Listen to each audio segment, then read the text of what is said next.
Good morning, students. Now we will start our next part of history chapter nationalism in India. So now the topic is why non-corporation. In his famous book Hind Swaraj, Mahatma Gandhi declared that British rule was established in India with the cooperation of Indians and had survived only because of this cooperation. ठीक है, तो बस वही था कि India में British rule definite सी बात है, इंडियंस जो ने परमिशन दी थी इसीलिए स्टार्ट हुआ था और रहा भी इसीलिए क्योंकि कुछ इंडियंस क्या थे, ब्रिटिशर्स के साथ में थे. If Indians refused to cooperate, British rule in India would collapse within the year and Swaraj would come. और अगर लोग साथ छोड़ ले ब्रिटिशर्स का तो ऑटोमेटिकली वो ख़त्म हो जाएगा ब्रिटिश रूल और हमें स्वराज मिल जाएगा.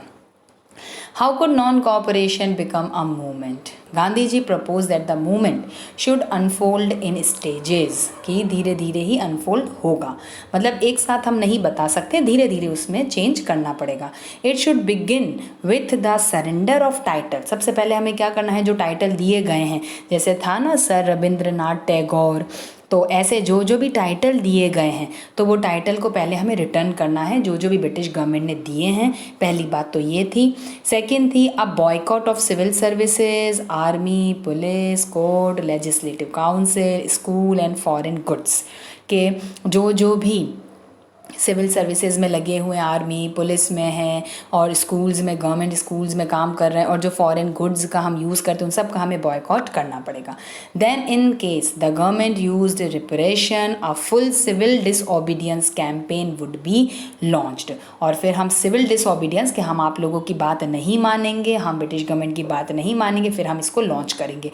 तो इस तरह से स्टेप बाय स्टेप होगा, एकदम से हम स्वराज को गेन नहीं कर सकते. Through the summer of 1920, Mahatma Gandhi and Shaukat Ali toured extensively, हर जगह उन्होंने टूर किया, mobilizing popular support for the movement, और इस तरह से लोगों से उन्होंने सपोर्ट लिया. Many within the Congress were, however, concerned about the proposal. कई लोग इसके साथ में थे. They were reluctant to boycott the council elections scheduled. तो मतलब यही हो जाता है कि वो उनको पता नहीं था, मतलब लाइक दे वर रेडी कि हमें उनका बॉयकॉट करना है. They feared that the movement might lead to popular violence, but यही था कि ऐसा ना हो कि वायलेंस इसमें हो जाए, क्योंकि महात्मा गांधी और ये सब किसको प्रेफर करते थे, नॉन वायलेंस को. In the months between September and December there was an intense tussle with the Congress. For a while, there seemed no meeting point between the supporters and the opponents of the movement. तो मतलब वही थोड़ा differences आना start हो गया, meeting point decide नहीं हो रहा था कि सपोर्टर्स और ओपोनेंट्स का मीटिंग पॉइंट, और ये सब प्रॉब्लम आ रहा था. Finally at the Congress session at Nagpur in December 1920 a compromise was worked out and the non corporation programme was adopted. और इस तरह लास्ट में उनका मीटिंग हुआ और नॉन कॉरपोरेशन को अडॉप्ट किया गया. How did the movement unfold? Who participated in it? How did different social groups conceive of the idea of non-corporation? तो ये सब कैसे हुआ था, देखो. Differing strands with the movement, तो बस वही था कि अलग अलग जगह पर अलग अलग स्ट्रेंड्स लिए गए थे. अलग अलग जगह मीन्स कहीं पर कुछ अडॉप्शन किया गया, कहीं पर कुछ अडॉप्शन किया गया, इस तरह अलग अलग डिसीजंस लिए गए थे. The non cooperation Khilafat movement began in January 1921. Various social groups participated in this movement, each with its own specific aspiration. मतलब वही कि सबका अलग अलग एस्पिरेशन थे, सबके अलग अलग पर्पस थे. तो यही बात हुआ कि विथ डिफरिंग स्ट्रेंथ्स, कि मतलब सबके पॉइंट ऑफ व्यू अलग थे मूवमेंट से जुड़ने का. All of them responded to the call of swaraj, but the term meant different things to different people, ठीक है। तो सबका ओपिनियन अलग अलग था, सबके स्ट्रेंथ्स अलग अलग थे, सब अलग अलग तरीके से इस मूवमेंट को पार्टिसिपेट कर रहे थे। The movement in the towns, अब टाउन्स में क्या किस तरह का मूवमेंट चला था। The movement started with middle class participation in the cities. Thousand of students left government controlled school, colleges, head masters and teachers resign. तो टाउन में इसका क्या क्या इफेक्ट हुआ। Lawyers gave up their legal practices, the council election were boycotted in most provinces except Madras. Madras में नहीं हुआ ऐसा, क्योंकि मद्रास में क्या था, where the Justice Party, the party of the non-Brahmins, felt that entering the council was one way of gaining some power. तो वो ये सोच रहे थे कि हमें इलेक्शन करवाएंगे और अगर हम जीतते हैं और अंदर हम पार्टी के अंदर घुसते हैं तो हमें थोड़ा पावर मिलेगा, तो हम भी कुछ ना कुछ चेंजेस ला सकते हैं।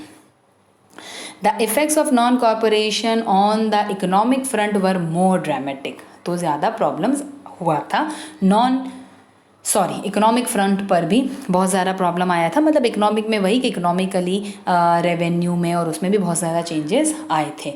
Foreign goods were boycotted, liquor shops picketed. Picketed का मतलब यही होता है, ये देखो, अ फॉर्म ऑफ डेमोन्स्ट्रेशन और protest by which people block the entrance to a shop, कि जहाँ पर लोग दूसरे को आने से मना कर लिया। And foreign cloth burned in huge bonfire, और विदेशी कपड़ों की हमने सुना है ना होली जलाई गई, तो इस तरह से ये हुआ। The import of foreign cloth hard between, तो इस तरह से इतना इकोनॉमिक इश्यूज़, हमने बोला ना रेवेन्यू में, पैसे में, तो ये तो जो पहले इंपोर्ट होता था ना वो इतना कम हो गया, जस्ट हाफ हो गया। कितना, 102 से लेकर 57 करोड़ तक हाफ हो गया। In many places merchants and traders refused to trade in foreign goods और finance foreign trade. As the boycott movement spread, the people began discarding imported clothes and wearing only Indian ones. Production of Indian textile mills and handlooms went up. तो इस तरह लोग धीरे धीरे foreign goods की boycott करने लगे, cloth की बॉयकॉट करने लगे, और खाली किसको प्रेफर करते थे, इंडियंस को, किसको, khadi. But this movement in the cities gradually slow down. But धीरे धीरे क्या होने लगा, ये मूवमेंट धीरे धीरे स्लो होने लगा। क्यों स्लो होने लगा? पहली बात, जो खादी का कपड़ा है वो महंगा मिलता है, जबकि जो फॉरेन से आता था वो सस्ता हो जाता है, तो पुअर भी उसको अफोर्ड कर सकते हैं। पहला प्रॉब्लम ये हुआ।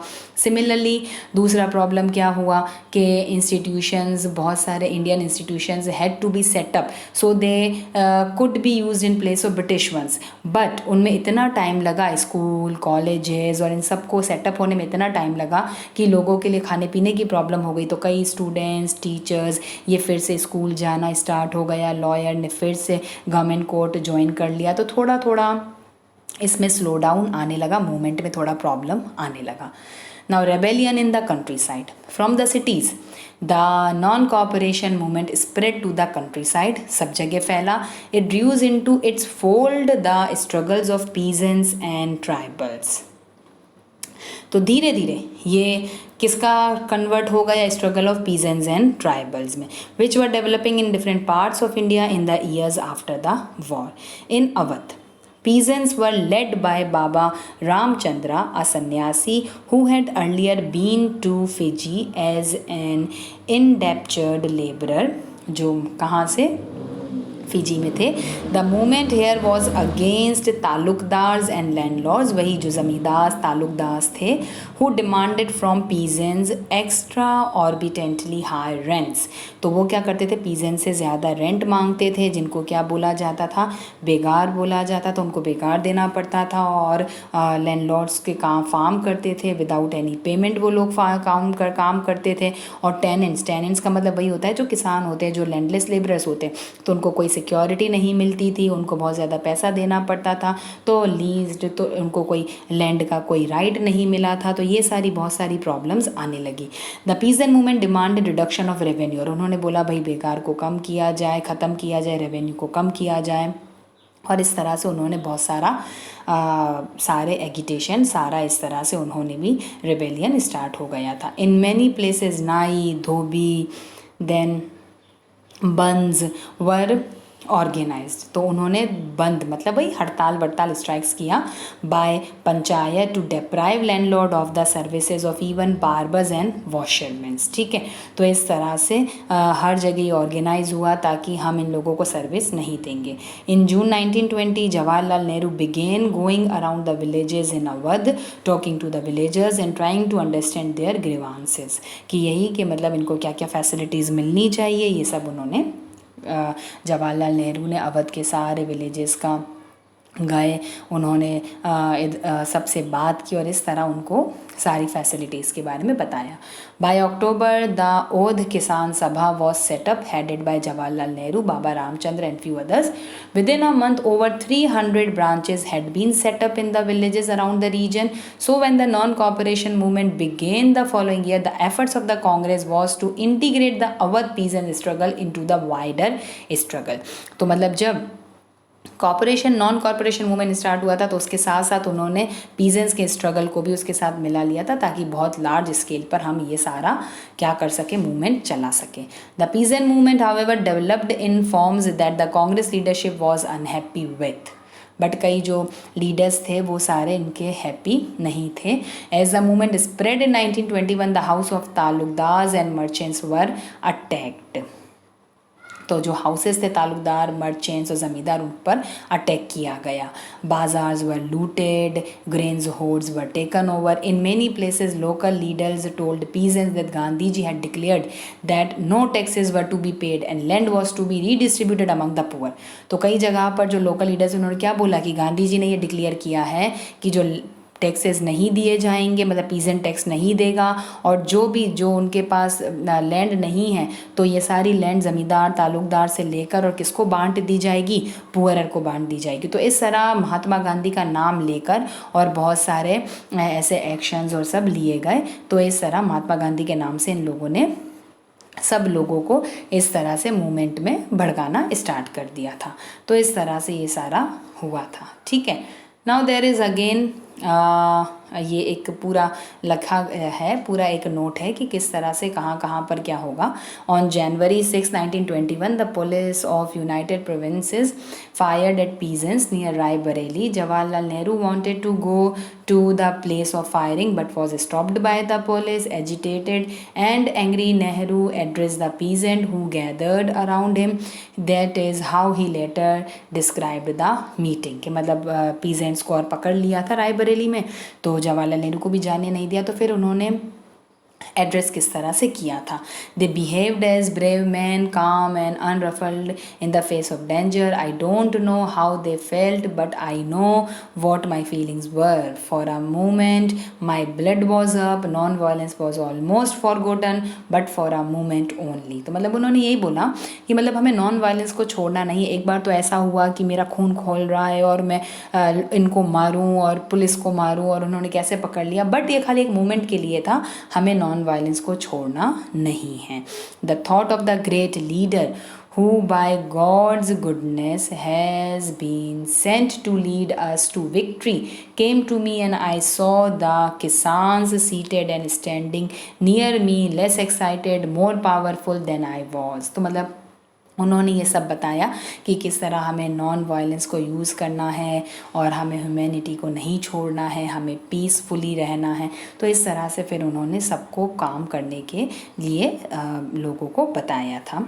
तो इस तरह से कि हमें किसी भी तरह से ज़्यादा मतलब एग्रेसिव और मतलब नॉन वायलेंस ही रहना है, वायलेंस को यूज़ हमें नहीं करना है।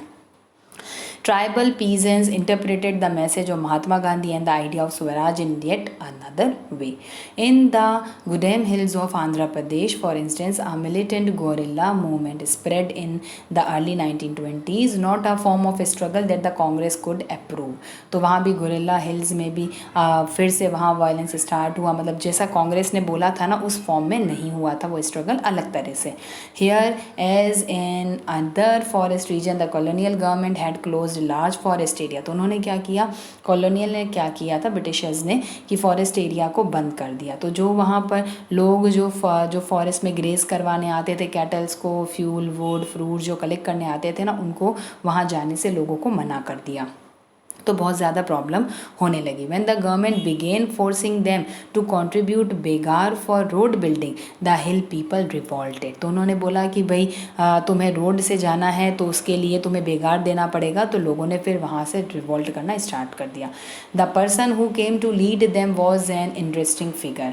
एल्लूरी Sitarama Raju claimed that he had a variety of special power. मतलब उसने कहा कि मेरे पास स्पेशल पावर है। He could make correct astrological predictions and heal people and he could survive even bullet shot. तो उसको गोली लगने के बाद भी वो ज़िंदा रहा। तो लोगों ने क्या सोचा कि हाँ भाई ये तो क्या है, he was an incarnation of God, कि ये भगवान का दूत है।